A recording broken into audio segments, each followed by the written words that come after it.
August 12, 2026 సూర్యగ్రహణం. ఇంతకీ గ్రహణాలు ఎప్పుడెప్పుడు వస్తూ ఉంటాయి? ఎలా వస్తూ ఉంటాయి? ఆకాశంలో ఉన్న గ్రహ గమనాలకు అనుగుణంగా మనకు గ్రహణాలు ఏర్పడడం అనేది పరిపాటి. అయితే ఈ నేపథ్యంలో మనకు గ్రహణం కనిపిస్తే ఒక రకమైన ఫలితాలు, కనిపించకపోతే ఒక రకమైన ఫలితాలు ఉంటూ ఉంటాయి. ఈ నేపథ్యంలో మరి ఆగస్టు 12వ తేదీ ఏర్పడే సూర్యగ్రహణం భారతదేశంలో కనిపించదు. కాబట్టి మనం ఎటువంటి నియమాలు పాటించాల్సిన అవసరం లేదు. గ్రహణం ఏర్పడటం లేదు కాబట్టి గ్రహణ సూతక నియమాలు ఏవి కూడా మనకు వర్తించవు. మరి ఇంతకీ ఈ సూర్యగ్రహణం ఏ ఏ ప్రదేశాలలో వస్తుంది అని అంటే ఐస్లాండ్, గ్రీస్లాండ్, యూరప్, కెనడా, అట్లాంటా వంటి దేశాల్లో వస్తుంది. చాలా పెద్ద గ్రహణం సూర్యగ్రహణం. ఇది ఎలా అంటే ఆగస్టు 12వ తేదీ రాత్రి 9 గంటల 4 నిమిషాలు భారత కాలమాన ప్రకారంగా అర్ధరాత్రి మనకు 1 గంట 9 నిమిషాల వరకు ఉంటుంది. పీక్ టైం వచ్చేసి గ్రహణము 10 గంటల 28 నిమిషాలకు ఉంటుందన్నమాట. మొత్తానికి సూర్యగ్రహణం మొత్తం 4 గంటల 28 నిమిషాలు ఉంటుంది. సుదీర్ఘ కాలంగా 4 గంటల 28 నిమిషాల పాటు సాగే ఈ గ్రహణం చాలా అతిపెద్ద మార్పులకు నాంది అని చెప్పచ్చు.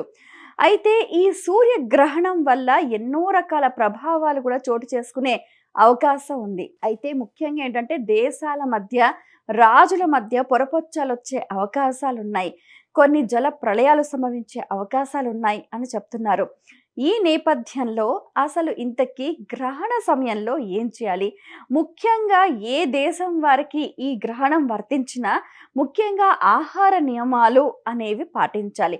ఎందుకు అంటే గ్రహణ సమయంలో విడుదలయ్యే అతి నీలలోహిత గ్రహణాలు అనేవి ప్రతి ఒక్క మనిషి ఆరోగ్యంపై విశేషమైన ప్రభావాన్ని చూపిస్తూ ఉంటాయి. అయితే చాలామంది అనుకుంటూ ఉంటారు, మనకు కనిపించదు కదా, మనం పాటించనక్కర్లేదు అని. వాస్తవమే. అయితే కొద్దిపాటి ప్రభావం అయితే ఉంటుంది. కాబట్టి గ్రహణ సమయంలో కడుపులో ఏమీ లేకుండా చూసుకుంటే చాలా ఉత్తమోత్తమైన ఫలితం. ఇంతకీ గర్భిణీ స్త్రీలు ఈ గ్రహణ సమయంలో ఎలాంటి నియమాలు పాటించాలి? ఇప్పుడు మనకు భారతదేశంలో గ్రహణం లేదు కాబట్టి ఏం కంగారు పడాల్సిన పని లేదు.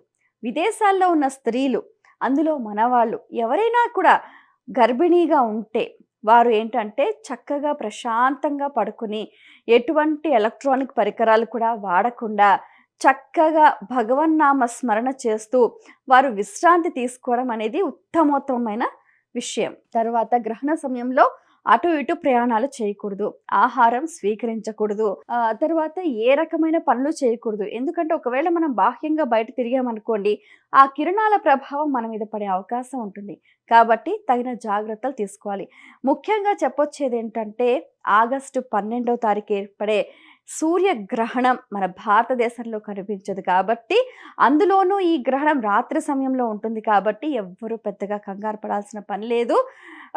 మీరు చక్కగా కూడా సూర్య భగవానుణ్ణి ప్రార్థన చేస్తూ మీ ఇష్ట దైవాన్ని మీరు నామస్మరణ చేస్తే మీకు ఎటువంటి దోషాలు కూడా అంటే అవకాశం ఉండదు.